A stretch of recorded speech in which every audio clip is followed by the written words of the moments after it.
What that means is I've essentially become Stan Lee now, where I get to moderate panels and shake hands and kiss babies and not have to worry about a whole lot and get congratulated for not doing a bunch of work. But please call me Coach. Some of you certainly may know me by that. That's what everybody knows me through the years. Will be your moderator today for the Netflix Daredevil and Electro panel. Some quick rules and some heads up on some things. Certainly want you guys to get some questions in. If you approach the mic, if you could get down on a knee or sit on the floor, so we don't want to block view. No flash photography or filming, if you would, if you'd be so kind. We don't do the free hugs where you sign stuff for me here. We encourage you to certainly stop by the tables and talk to the actors and do that. I know you guys are going to have questions about upcoming shows. I'll tell you this right now, not a lot to be known about the Defenders. They don't really know a lot other than they're going to do it. And the same thing for season 3 for Daredevil, but they just know that they will be filming it. So other than that, no personal requests, no personal questions. Let's keep it to the show specifics, and we will go from there. So you guys want to get this panel started?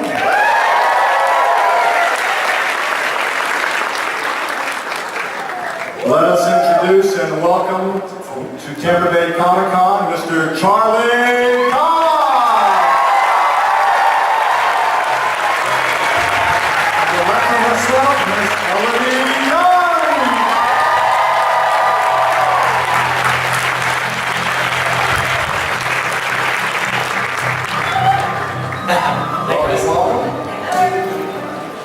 So I will go ahead and ask the first question before we take it from the audience, because I'm curious and I can do that being a moderator. In my opinion, I'm seeing some of the best fight scenes I have ever seen in movies and TV. What I want to know, I know you have a spectacular stunt crew that does all that, but I certainly see you guys doing a good portion of that. And Harrison Ford always referred to that as physical acting. So, if each of you could kind of answer the question, how much of that do you guys do on the show, and something you enjoy, don't enjoy, close-ups, that kind of stuff? How much of it do you guys? Well, Elodie here is a black belt. Studied martial arts for 20 years, yeah. So Elodie, that certainly, I guess, would help in doing that kind of choreography, wouldn't you say? It definitely has helped. Especially because we didn't really have the time to rehearse everything. I mean, Charlie, I don't know how many Charlies there you can be, because he's on set 24/7, and then he managed to find the time to train himself, and I was amazed by that. I'm a bit more lazy, so I don't train as much. But every Friday we had to go through every choreography. And it's like, I don't know, 12 hours of training, so I thought, it was enough for me to do this. But we did it all, and of course, to have this standard of quality in the action, we were working with an amazing stunt team. Brewster, Lauren Kim, who's my stunt double, she was amazing, and so I think it's I wouldn't say 50-50, but I don't know, we all did it all, and then they have the choice for the edit. Yeah, that's it. Charlie's Daredevil background as a boxer. Did you study up on proper boxing technique?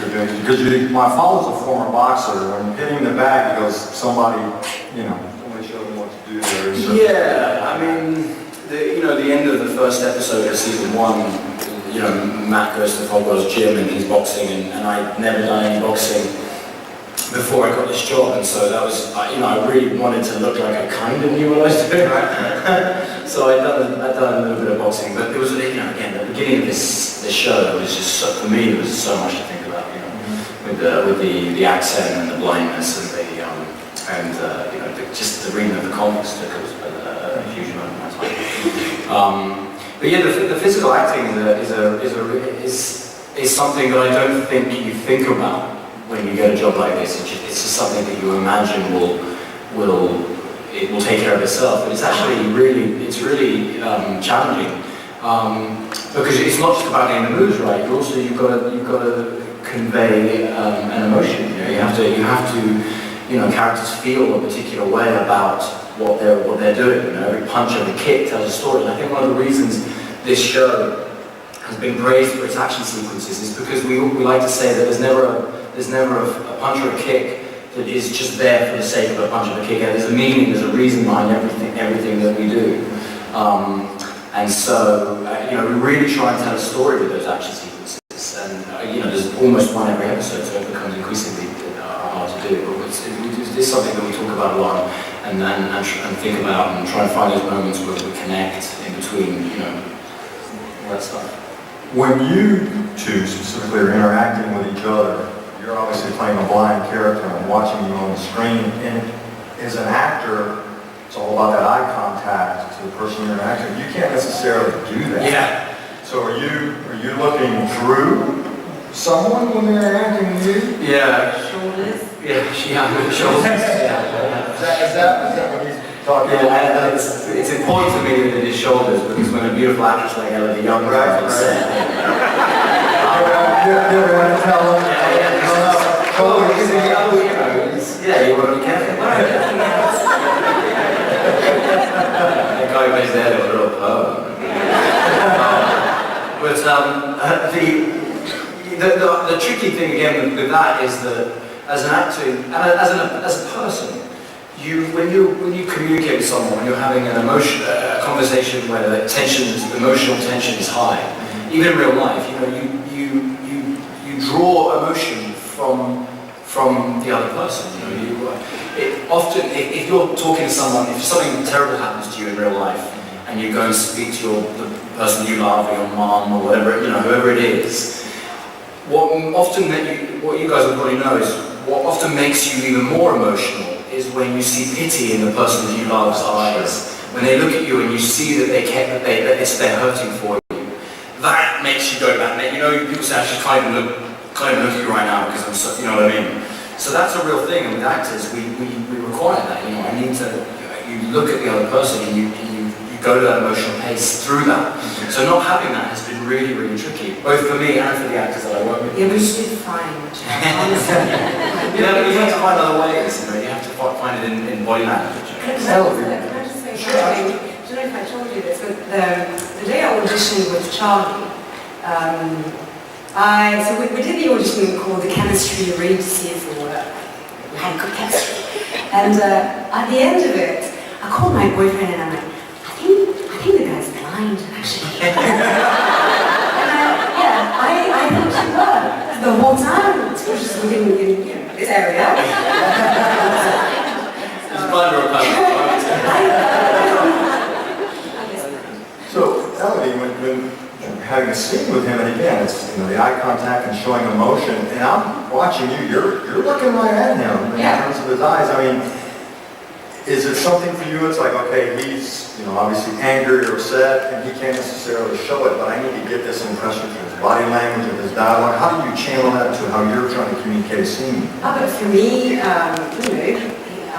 Electra was talking to a blind person, so there was no question about how could I channel my emotions, or how could I receive the emotion. It wasn't.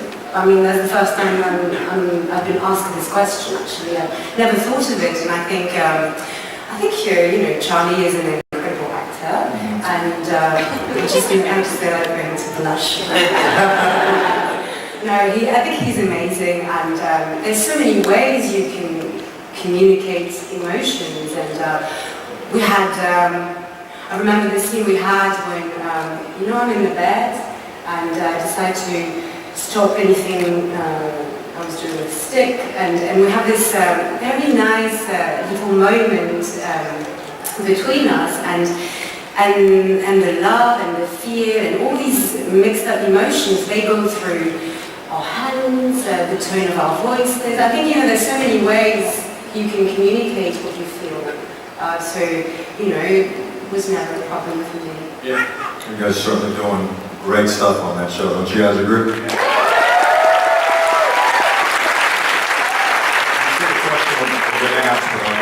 And go to the audience for them.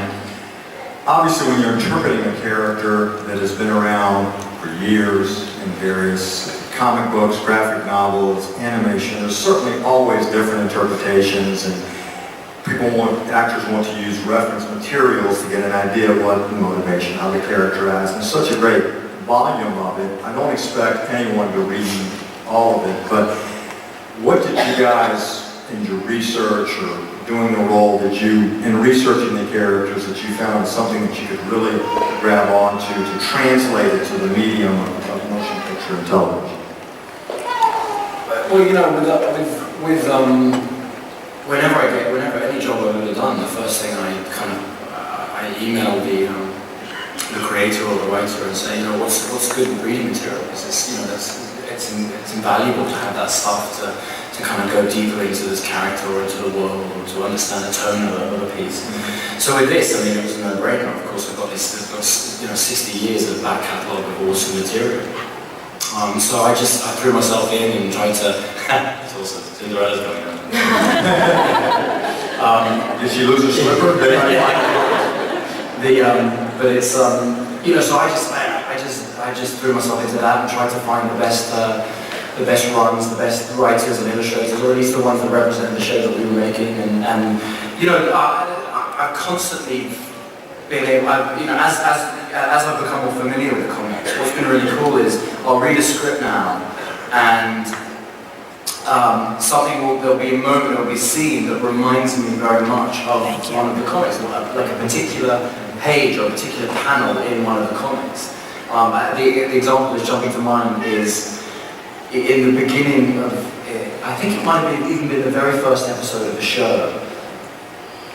I think it was the first episode, where there was a scene where Foggy and Matt, we go back to the precinct, and we basically blackmail the two cops, because we know that they've been dealing with misinformation, and we basically put it to them straight. And I just happened to be reading one of the Bendis and Eve issues that week. Yeah, those guys are, I mean, for me, are some of the best. Yeah, but I've been reading one thing, and there was a very, very similar scene when Matt Murdock's sitting there, and he's holding his cane very tight like that, and every panel he's exactly the same. He doesn't move. And so I took that tried that for the scene. I thought, I think that could also work on camera. So, you know, I just was thinking about that page and in that issue, and just trying to, you know, no one will pick up on that, but every now and again when you do, like for example, in series 2, the beginning of the hallway, the stairwell fight scene. You know, right at the beginning with the gun is of course the very beginning, the front cover of No More Mr. Nice Guy. You know, 184 or whatever it is, and I just say the number. I think it is actually 184. But you know, those kind of Easter eggs, they're brilliant. I love that stuff. And we know that the real fans will see that and go, cool. When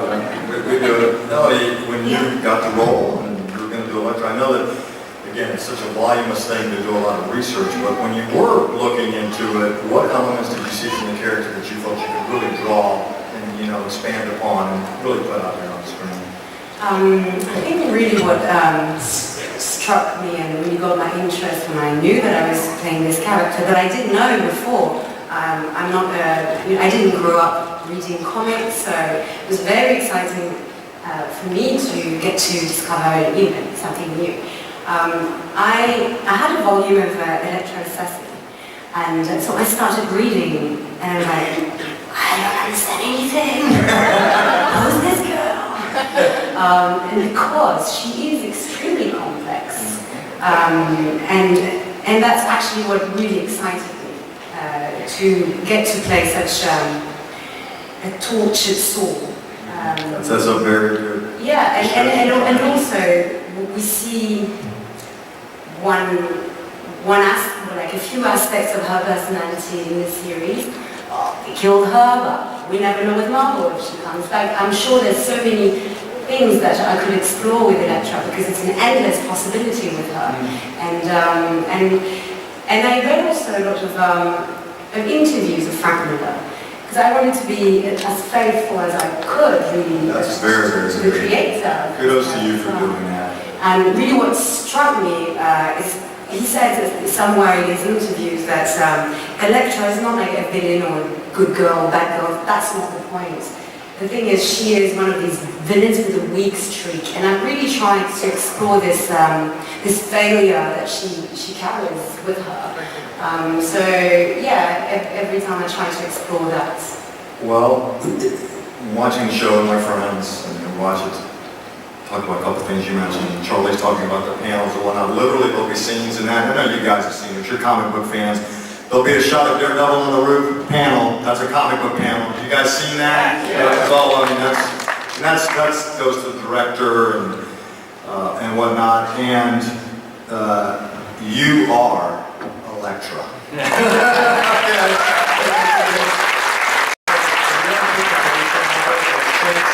would say for me the benchmark of superhero roles, an old guy is Christopher Reeve. He is Superman. I mean, that's CGI. So he's not an actor playing it. When I look and I see Daredevil and Elektra. You gotta do a great job. Okay, let's take some questions. My question is for both of you guys. The Punisher and Elektra have had some really bad drag-out fights where Daredevils had to get involved and pick the side. Where do you think right now in the series Daredevil would actually pick? Would he pick Elektra or Punisher if they really went at it hard? When they fight each other, Elektra and Punisher really fight. Put my size on the table. Yeah, this would be particularly difficult if John had made it here. You know, I think to try and answer your question, I think that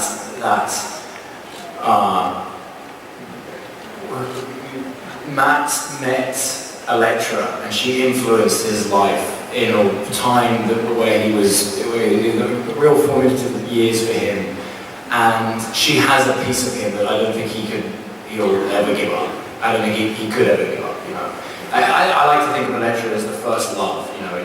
You often, you know, you move on and you end up hopefully marrying the right girl or the right guy, but the first love is an intense experience, and so I think, and again, you know, Ellen spoke about Elektra's weakness. I think Matt's big weakness in season 2 was this undying belief that there is a core goodness now. That it doesn't matter what he witnesses, what he learns, or he sees, he's unable to kind of to not give her more chances, you know. So I think Elektra. Thank you. Right. Gentlemen in the Darth Vader. Did you feel any pressure playing Daredevil since it's a Marvel property? No. I like to tell people that when I got a job, you know, the emotional roller coaster that I went through that day was from it started of extreme elation at having this opportunity to utter terror. Yeah, and I'm not really on social media. I don't really check the internet very often, so I don't really engage in what people are saying, and I actually don't happen to think it's always very helpful, because, you know, they picked me. My job is to do the best I can with it, and trust in their judgment. But my mum, who occasionally likes to send me the humorous kind of comments, and you guys may have read this, I said this before, but she forwarded me an email that just said, it was a comment from someone at the bottom of a website, and it said, I don't know this guy, but I don't like his face. And I was like, well, yeah, no, I can't do anything about that. So, but thankfully, it's going to be masked for most of the series. I wanted to piggyback that gentleman's question. You said you didn't know about the character, you auditioned and got the part. When did you have that moment? It's like, okay, this is a known quantity, and there's an expectation level to a degree in terms of people's expectation. Through the promotion, when people would ask me, so, do you feel the pressure? And I'm like, why should I really? And I think it's with like Charlie, you know, you go through a bunch of auditions with Marvel. It was like 6 times, I think. And so when you have it, you grab it and you run with it. You're like, I'm not going to try to please anyone. I owned it. And these guys are proper purists, geeks. I don't know call them how you want, but they know their thing.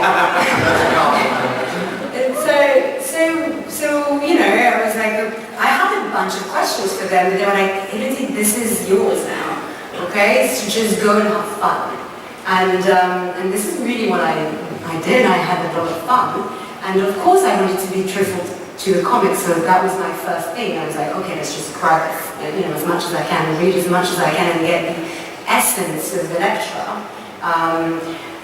But really I mean, there's no pressure. I mean, like being in front of you guys now, I feel a bit of pressure. You're a lot, we're just 2. But other than that, you know, no, I love this character so much that I never thought, oh, I'm going to disappoint someone. I just loved her. So now, if you guys like it or not, this is my version of Electra, and I really cherish her. That's what mattered, really. Very good.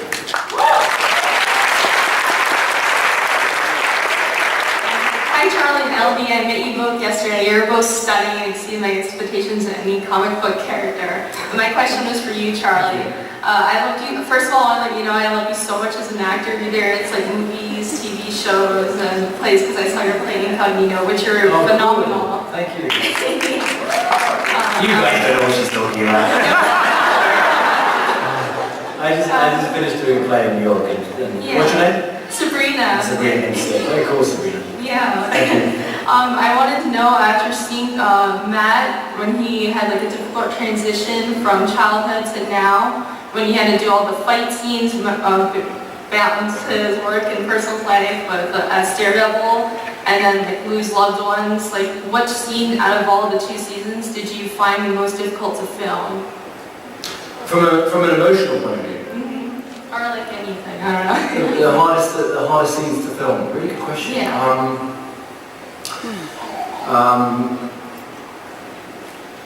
Wow, I just kind of stuck. Yeah, because he's like a deep character, and I admire that.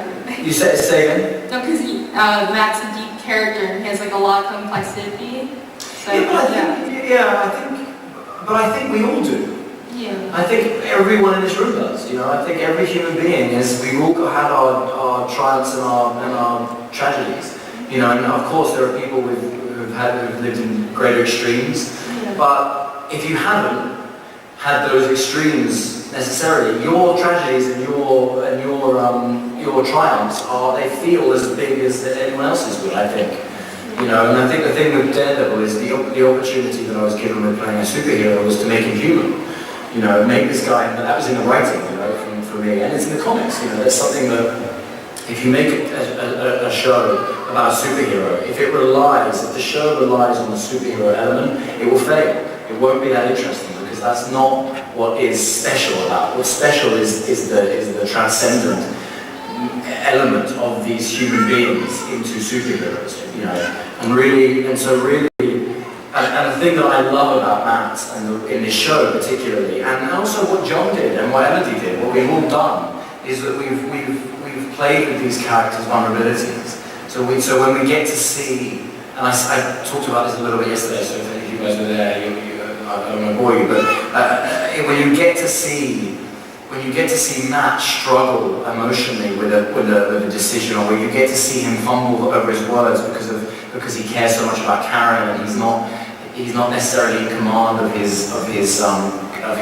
himself or his coolness or whatever, and we were endeared to him in that way. And then when he does something really cool, when he shows up and puts some bad guys down or whatever, then I think we admire it even more because we've seen the human sides of him. You know. So in terms of filming, you know, I guess one scene that was really one of the scenes that I remember. Partly because I think it was probably one of the most beautifully written scenes, was at the end of season 2, Stick and I were at Electra's grave, and I just thought that when I read that scene, I just thought it was such a beautifully written scene. And when these guys are writing TV, there's a huge time pressure. And it's very easy just to write write just kind of very standard dialogue that people just tend to say. It's not actually necessarily how people talk. When people actually communicate, they go in and out. They don't talk in a linear way normally. And there was this lovely moment where in that scene, the scene starts with Matt saying that Electra hated roses, and then he sticks to something like, was it worth it? Was the whole thing worth it? And I tell a little story about how she hated roses, and I talk about and I kind of mention her in some way and how we were doomed and how we never had a chance. And then he goes, orchids. She liked orchids, but he doesn't have roses or an orchid. He didn't bring either. And I just think that's genius, that's brilliant, it's so sad. He's there, and he knows that she would have liked an orchid, but he doesn't have it. That's very human to me. I kind of relate to, because I really like roses, I like peonies or something. Right. Thank you so much. Thank you. Thanks for coming to the play. Elliot, to again, follow up with that question, Electra's very much an emotionally layered character. When you're doing a scene, and you're thinking about, she has conveying one emotion, but there's a layer underneath of either sadness or tragedy. Are you consciously thinking of that as an actor, that you're weaving that in to, because you kind of know what's happening ahead, though the audience doesn't. So when you're doing that scene, and those emotions are so complex, are you really saying, well, she's happy now, but we have some tragedy here coming up, and that's going to connect together? Does that factor in when you're working on that scene? It's a good question. Obviously, you need to kind of know where you come from and where you're going. You do this and then you kind of know what's next. It was a bit different on this show because they would not release the whole storyline. And I know Charlie didn't want to know anything, that would come next. I'm a bit curious. I'm like, go to the show and say, okay, what's coming next? Because it also feeds me, because I knew that she was so complex and she kind of helped me as well in the moment. But the way, when we do a scene, the way I like to work is just to try, I think there's a lot of preparation, I believe, in the way I approach this character. For me to be free on set and not to think, oh, she should be sad because she should be like this, because I don't like to intellectualize things too much.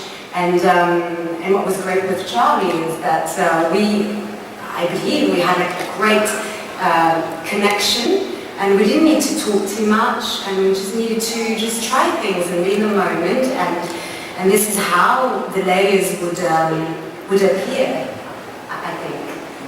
Not forcing anything, but just letting things be. More of an organic. Yeah, absolutely. Because as Charlie said, I think in this show, we're really not trying to do a caricatural version of these characters. We're really trying to make them human. And so there's no need to think too much of the way she should be. It's just something organic, and you just need to let it go, and then comes what comes. Do you guys do much ad-libbing? Do you do much ad-libbing when you're doing a scene? Is it follow the script, or? The show's so well written. There's no, not really. That's all right there for you. Question here in the middle, please. Hi, Hi. my name's Jean, and this is for both of you. Has portraying these characters changed the way you look at things in the real world? Like, for instance, crime or justice or blindness or, even rooftops. You should spend a lot of time on rooftops. Do you think about these things differently now because of these characters? Yeah, good question. Rooftops. Never been to New York before, and just filming every night on rooftops definitely changed my idea of it. The argument that was kind of posed in season 2, between Matt and Frank about, the justice system and how it works and whose methods are more effective and stuff, has of course made me realise the system that we do have in place is of course the best one, because the truth is neither Matt nor Frank's way is without flaw. I mean, I'm not sure that I doubted that. I ever doubted that, but that's kind of that has reinforced my belief that the way the justice system works as is about as good as you're going to get. Thank you very much. Ms. Jessica Jones. Hi. My question's for Elodie. Electra is such a complex and wonderful, complicated character. I just am wondering, how did you get into her head when you went onto the scenes? Like, did it take a lot of thought or research or? I panicked at first because I was excited to get to work on this show because I was watching season 1 and I was like, oh, this is exciting. When I knew it was Electra, I'm like, okay, cool. When I started to research, I'm like, who is she, really? So I panicked at first, a little bit, not too much. And then it's very difficult to explain because I think it's a process that started way before I knew it was her. It started during the audition room, just having these amazing scenes to work on, and it just, I don't know, I went through this whole process, and then I knew it was her, and then I read the comics, and I really tried to feel for her in a way. Trying to understand Electra for me is more trying to have empathy with her. Maybe that's the answer really for me, because they present, like the showrunner, they told me, okay, Electra is a sociopath. And I'm like, okay, what is a sociopath really? And so I needed to do research in this as well, and I read a book about sociopathy and stuff like that, But to me, she's not completely a sociopath because she loves Matthew. She has this bond that exists somewhere, and so I had to try to understand what was her path. How did she ended killing people? Why? What was her bond with her father? This is something that I research as well. Try to understand this relationship to feed the character and to portray her the way she is in season 2, as we present her to you guys. So it's kind of a lot of reading, a lot of thinking, but in the end, it was just for me to digest all this information and really let them affect me and try to empathize and not judge her as well. So I could put I could put my feet in her shoes yet. It was like a long process like this. Your feet in her very cool shoes. In her very cool shoes, that's right. Well, thank you very much. Thank you. Thank you for your question. Over here on this side, please. Hi guys, my name is Alex, huge fans. My question is for both of you, just kind of an opinion. As you may know, Daredevil, Punisher, and Electra are members of an unofficial group with loose loyalty called Marvel Knights. This group includes other loners like Ghost Rider, Iron Fist, and Luke Cage, who occasionally come together to overcome a serious threat that they can't necessarily handle alone. If it came down to it, do you think they could stand up to a team like the Avengers if they needed to be put in check? Famous comic book question. Who could beat who? I'll take the heat off of them for that, and I'll just say it'll be a tie. Well, look, I don't think that. I don't think that. I'll say this, my money's on you guys. One of the things I love about the Daredevil and the characters that are going to play together in the Defenders that's coming up is that they're street level heroes. what I admire about them, which enables our show to be very based in reality and gritty and real and all those things, is because we're trying to clean up the city block rather than the universe. You know what I mean? And so, God forbid if the Avengers and the Defenders ever did disagree about something, shall we say? I think there's a chance it could be pretty one-sided. But we go down fighting, man. Thanks, guys. A couple more questions, guys. Short panel. Yes, sir. All right, this one's for Elodie. We've already established in your show, death, not so permanent. We've done it, 10 times now? But anyways, I know you mentioned before in previous interviews that you would like to see the character of Elektra in Defenders, but no word on whether that happened. I know you can't talk too much about Defenders, but you have any luck getting a spot in that, or not so much? I made it so complicated. It's straightforward. That's a good question. No, so far, I don't know. The thing is with Marvel is that they keep everything secret. As I told you, I was auditioning 6 times, not knowing it was for Elektra. So maybe they'll bring me as another character, known as Daredevil, who knows? Do you guys want to see Elektra?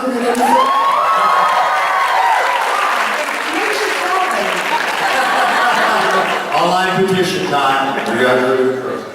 One last question over here, please. Hello, guys. What's up, DD? Hey, that's cool. All right, this thing is a panacea. My question for you guys is back to your costumes. If you're in them, how hard is it to really work in them, and how many costumes do you guys go through on set? Yeah, because this thing went, I think me and my wife went through about 5, 6 different kind of concepts to make this, and this thing I can't see nothing out of. It looks great. You did really well. Take off your glasses, that's going to be easier. Oh, I can't see nothing anyway. So. Do you guys have a talking costume as opposed to a fighting costume? Yeah. I know Chris Reed had different caves. Picture costume, yeah. I think I have 3 of the current suits, which one is, as you say, is for just the talky scenes. Because Daredevil thinks about that stuff. And then there's the one that gets beat up when we use the action, and there's also a harness suit. So if we do ever have to do something that requires a harness, which is not very often because, as you know, most of the stunts are practical. If you see me running down a roof, we did a scene where Elodie and I were on the rooftop, right at the end of season 2, and we talked right on this edge. And this particular building in New York is a really old building, so it comes out like that. So we were standing on the edge and we were looking right down at the traffic below. So we had to be harnessed in just so we could stand on the roof. It was terrifying. So we had a suit for that. But the thing I remember is when the first fight scene that Daredevil and Elektra have together is in a really cool loft apartment. And if you remember, Elektra's disguise in those moments is that she pulls the thing up over her nose like that, which looks really cool. From a practical point of view, does not work. Because anytime she did any move, it would come down. It would fall down. So And they had to work on it also. Yeah. Stick it to her nose. It's so funny, I love that. I love to think of these superheroes. I have to think about the other side of the stick. Yes. And you should see at lunchtime when I try to go to the toilet. That's a nightmare. You know what I mean? Especially if it's like a public loo, because you don't want to get the suit on the ground. But that thing has to come off in its entirety. You know what I mean? So it takes me about 45 minutes. Last question, Elodie, when you were doing a fight scene or whatnot, would it fall and you'd have to go? Yeah, it's true that we struggle at first, but that's it's the good thing. You try and then we work on it. And so there's a different stage in the process of creating these costumes. Of course, straight away they costume and you're like, yeah, I'm gonna be super badass in it. And you train and you can't move your arms, so basically you can't fight. So they have to, you have to change and adjust them for it to be practical. But I think for this one, I had to keep it table. I saw like a few girls with this costume. I don't know if you guys struggle with it, but double side tape works. Well, folks, we're going to conclude this presentation. presentation. Before we end, do any of these little guys have a question? Anyone else? Do you mind if I get one else? Absolutely, please do. Please do. Any of you take callers? Want to ask a question?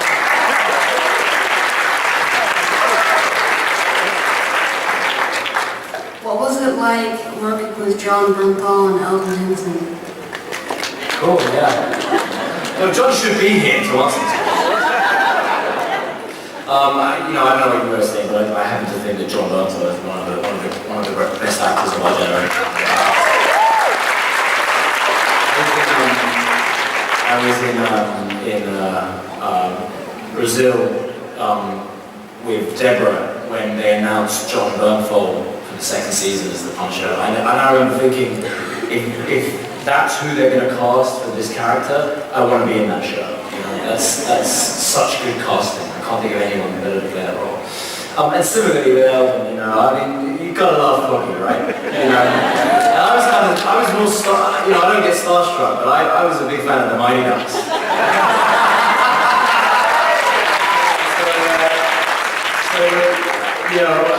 I was kind of a fanboy of him a little bit. I was like, I was 12 years old when that film came out. So, good question. Thank you, sir. So my question is, do you want the Defenders to be, in general, the Netflix universe to be more referenced by the overall movie universe of the MCU? That's the big discussion, is the separation of the TV universe versus the movie universe. As you guys, in terms of your acting, if it's connected, great, but you're going to do the best job you can with that scenario, I guess would be. And there have been some of those crossovers. I mean, Clark Gregg, who's done a couple of movies as well. The best way to answer that question is to say what Jeff Lowe says, which is it's all connected. As I recall, on an episode of Agents of S.H.I.E.L.D., they had on the headline for a newscast, it said vigilantes or something like that. They did make a little reference in that. We can talk about that. Oh, cool, I didn't know that. Thank you so much. Thank you, sir.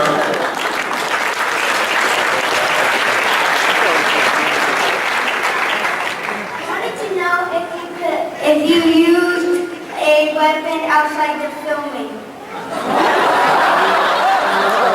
use a weapon outside of filming, so you use a billy club in your personal weapon outside of your. That's a fair question. Get out of here. The answer is no. We should not use weapons and plastic. He wants to know if you play around with the billy club when you're at filming because he thinks it's really cool. Oh, good. Okay, so I can answer that.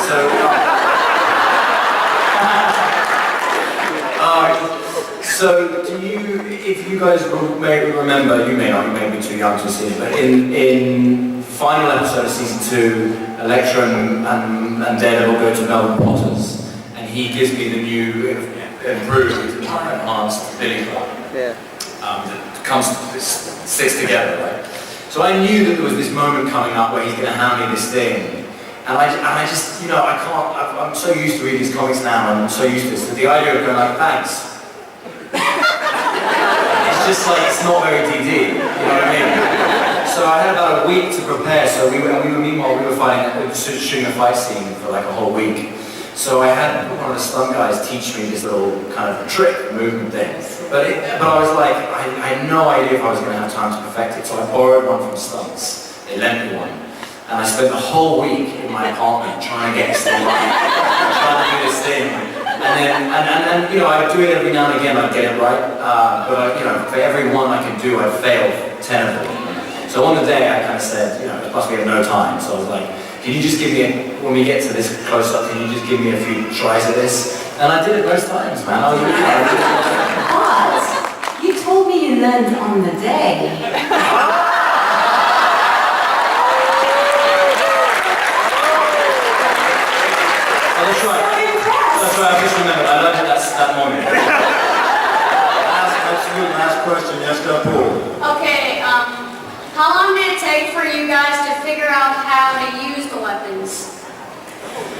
Oh, cool. No, I didn't. I never used size in my life before, so it was it's a tricky one as well because you can't. It's not like a sword, It's like you stab and you hit people and then you do like tricks with it. So I needed to practice. So like Charlie, and I had fake ones, like plastic red ones that I would cook and just play with my size and stuff like this, and all along. Good question. Right? Yeah. Can you take the swords out? I'll show us. Yeah!